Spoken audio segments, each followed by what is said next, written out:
कशा आहे मित्रांनो, बिनमोसम बरसात. तर विषय काय आहे, आपल्या शेडमध्ये जे टेम्परेचर आहे 27.8 आणि 72% ह्युमिडिटी झालं होतं.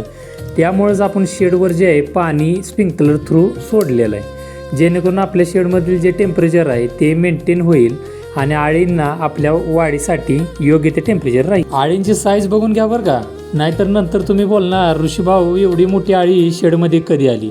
कारण इथून पुढे आळीची साईज खूप फास्ट वाढत असते. आज आळींचा 3रा मोल्टपासून 6वे फिडिंग आहे आणि आज आपण वेटकर विजेता सप्लिमेंट ही पावडर आपल्या 80,000 आळीवर धुरणार आहे. वेटकर विजेता बरोबरच सम प्रमाणात चुना पण आपण घेत असतो धुरणीसाठी.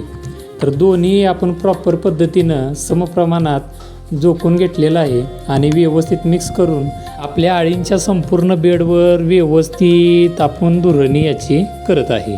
आजचा आळींचा खोराक बघून घ्या. हा तर काहीच नाही, 4था मोल्ट उठला की याच्या 4 पट पाला लागतो एका टाईमला. फिडिंग द्यायला आपण चालू केलं, आळ्या तशा वर येऊन हळूहळू आपलं खाण्याचं काम पिन चालू केलेलं आहे आळीनं. व्हिडिओ इथंपर्यंत बघितला आहे तर तेवढं फॉलो पण करून जावा की भावानो, आणि ते लाईकचं बटन पण असेलच बघा इथंच.